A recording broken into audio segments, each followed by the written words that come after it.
ओम शांति, ओम शांति, ओम शांति। 21/3/25 प्रातः मुरली। ओम शांति।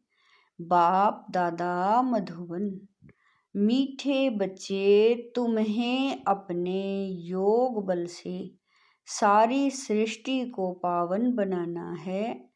तुम योग बल से ही माया पर जीत पाकर जगत जीत बन सकते हो। प्रश्न है, बाप का पार्ट क्या है? उस पार्ट को तुम बच्चों ने किस आधार पर जाना है? उत्तर है, बाप का पार्ट है सबके दुख हरकर सुख देना, रावण की जंजीरों से छुड़ाना।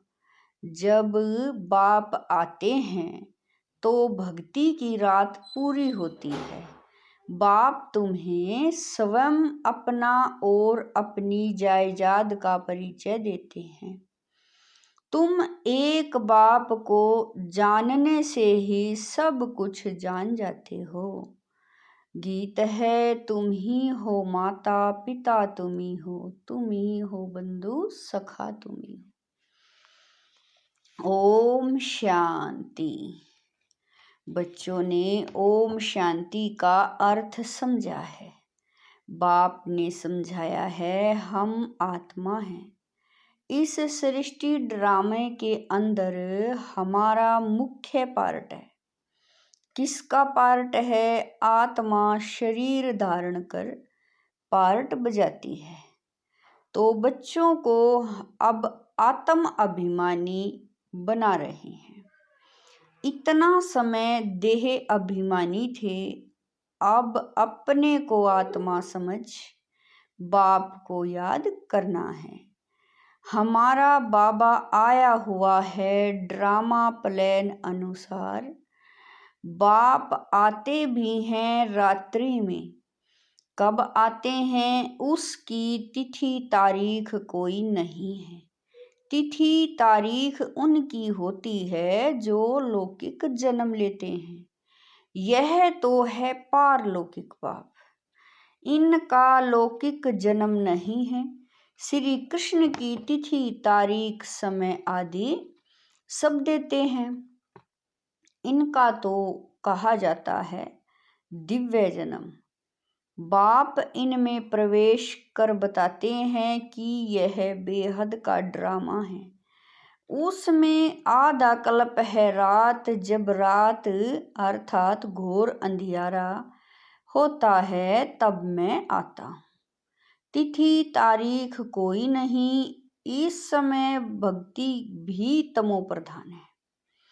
आधा कल्प है बेहद का दिन। बाप खुद कहते हैं, मैंने इनमें प्रवेश किया है। गीत तो बाबा कह रहे हैं, मैंने इनमें प्रवेश किया है। गीता में है भगवान वाच, परंतु भगवान मनुष्य हो नहीं सकता।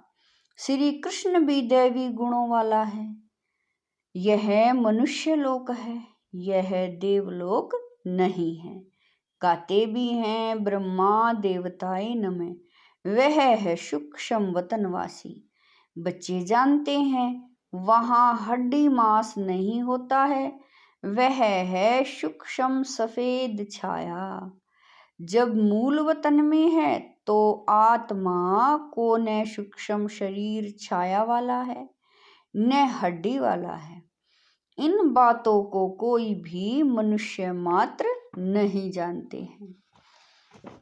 बाप ही आकर सुनाते हैं, ब्राह्मण ही सुनते हैं और कोई नहीं सुनते। ब्राह्मण वर्ण होता ही है भारत में।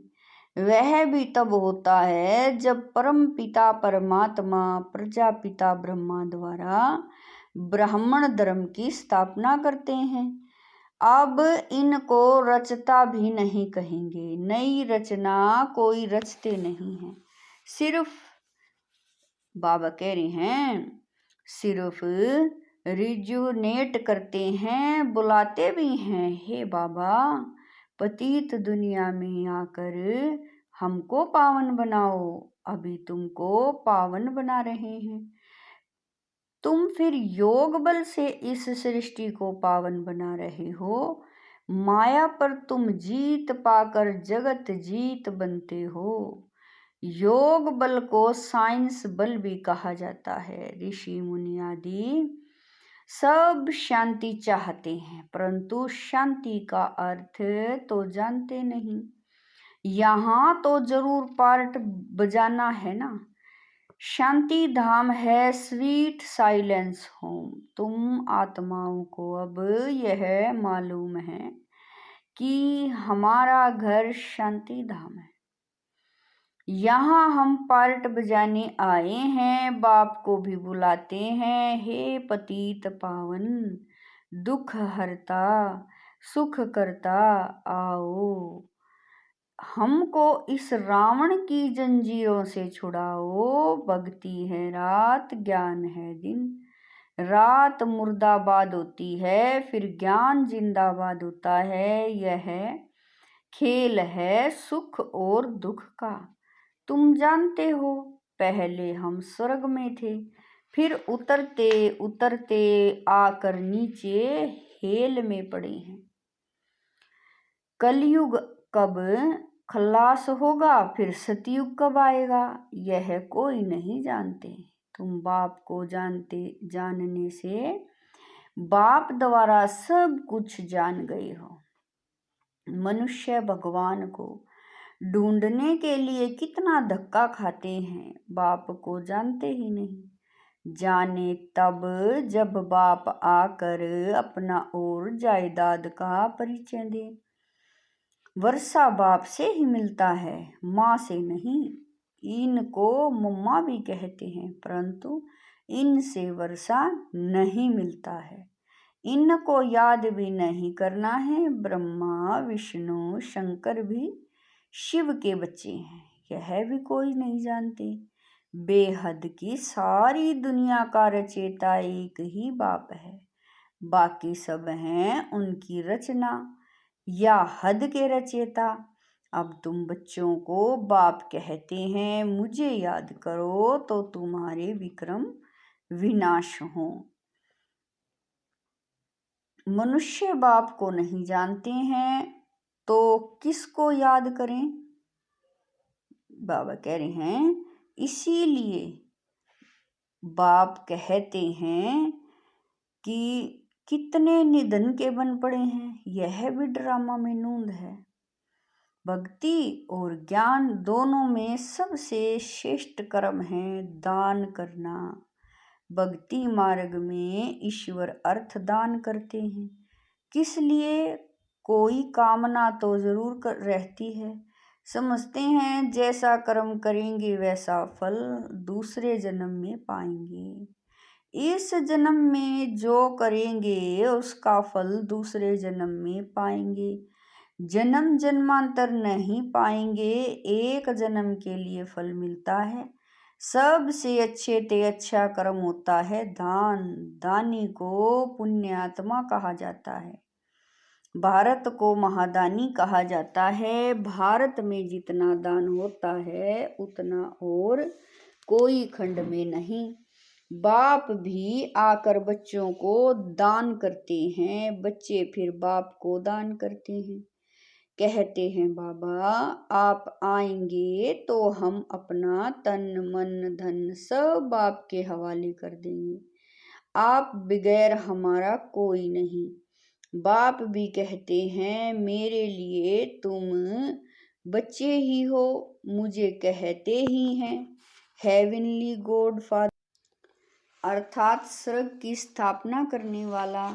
मैं आकर तुमको स्वर्ग की बादशाही देता हूँ। बच्चे मेरे अर्थ सब कुछ दे देते हैं।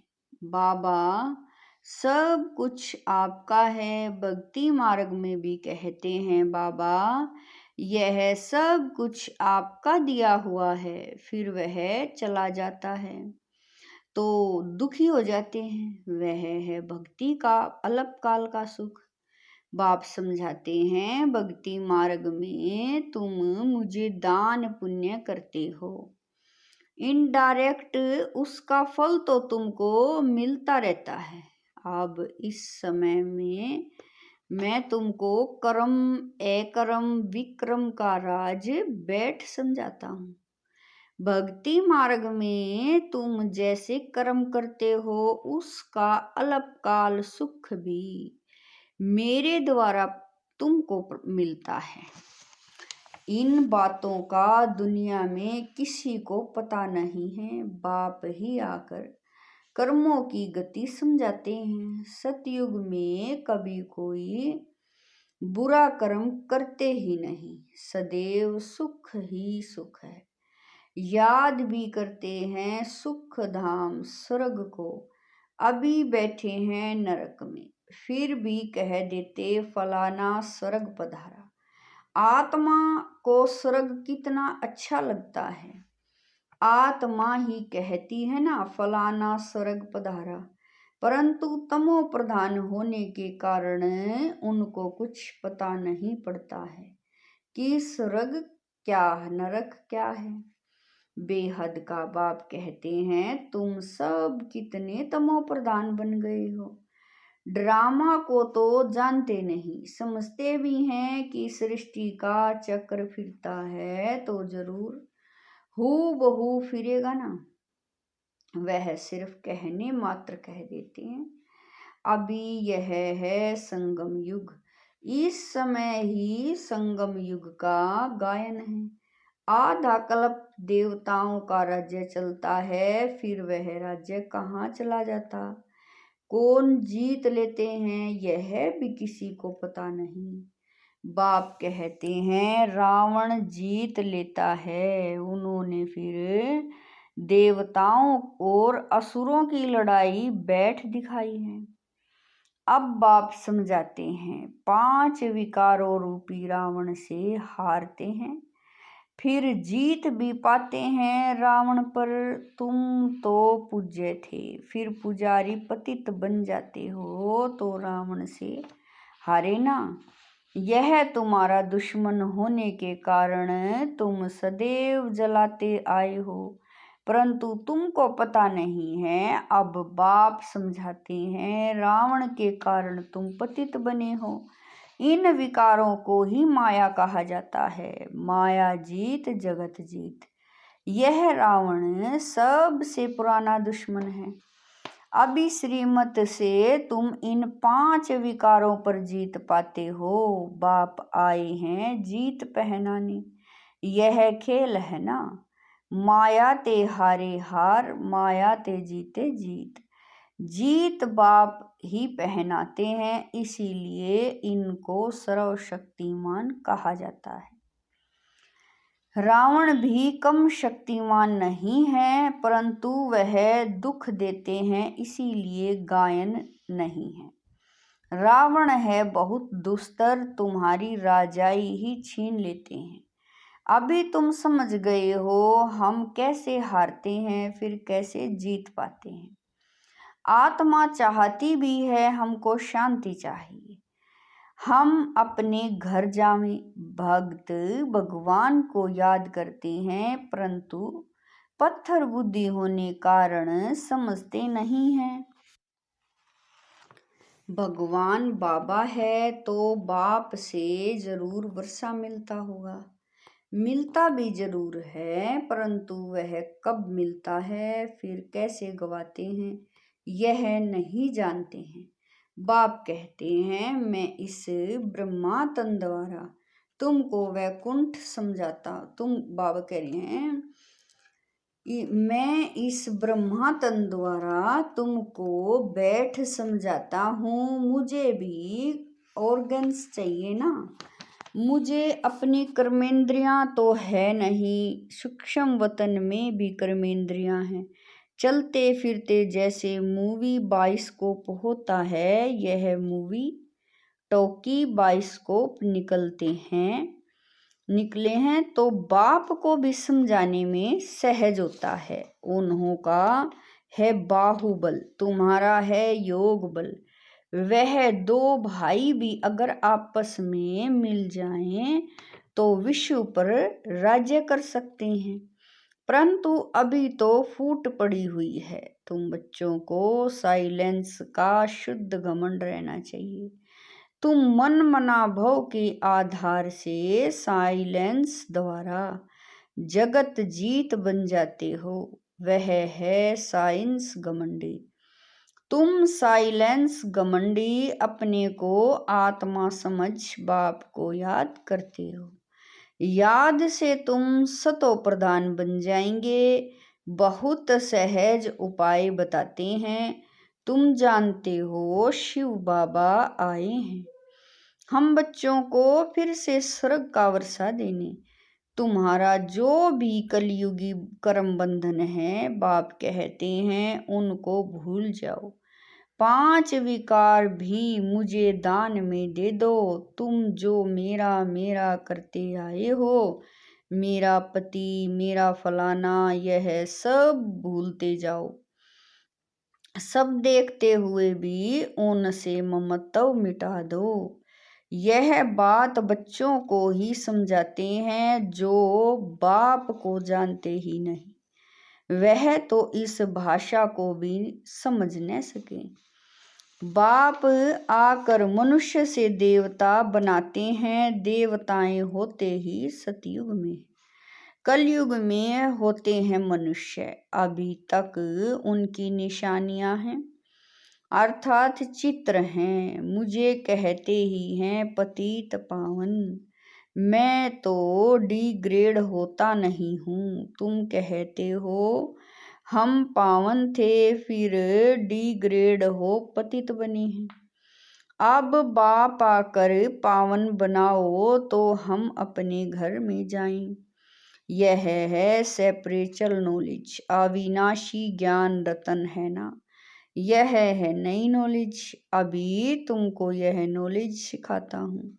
रचयिता और रचना के आदि मध्य अंत का राज बताता हूँ। अभी यह तो है पुरानी दुनिया। इसमें तुम्हारे जो भी मित्र संबंधी आदि हैं, देह सहित सब से ममत्व निकाल दो। अभी तुम बच्चे अपना सब कुछ बाप हवाले करते हो। बाप फिर स्वर्ग की बादशाही 21 जन्मों के लिए तुम्हारे हवाले कर देते हैं। लेन देन तो होती है ना। बाप तुमको 21 जन्मों के लिए राज्य भाग्य देते हैं। 21 जन्म 21 पीढ़ी गाए जाते हैं ना, अर्थात 21 जन्म पूरी लाइफ चलती है। बीच में कभी शरीर छूट नहीं सकता। अकाले मृत्यु नहीं होती। तुम अमर बन और अमरपुरी के मालिक बनते हो। तुमको कभी काल खा न सके। अभी तुम मरने के लिए पुरुषार्थ कर रहे हो। बाप कहते हैं देह सहित, देह के सब संबंध छोड़ एक बाप से संबंध रखना है। अब जाना ही है। सुख के संबंध में दुख के बंधनों को भूलते जाएंगे। गृहस्थ व्यवहार में रहते पवित्र बनना है। बाप कहते हैं माँ में कम याद करो, साथ साथ दैवी गुण भी धारण करो। इन देवताओं जैसा बनना है। यह है एम ऑब्जेक्ट। यह लक्ष्मी नारायण स्वर्ग के मालिक थे। इन्होंने कैसे राज्य पाया, फिर कहाँ गए, यह किसी को पता नहीं है। अभी तुम बच्चों को दैवी गुण धारण करने हैं। किसी को भी दुख नहीं देना है। बाप है ही दुख हरता सुख करता।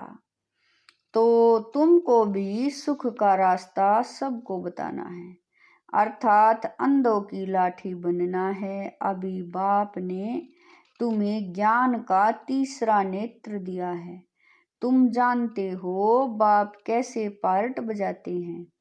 अभी बाप जो तुमको पढ़ा रहे हैं, फिर यह पढ़ाई प्राय लोप हो जाएगी। देवताओं में यह नॉलेज रहती नहीं।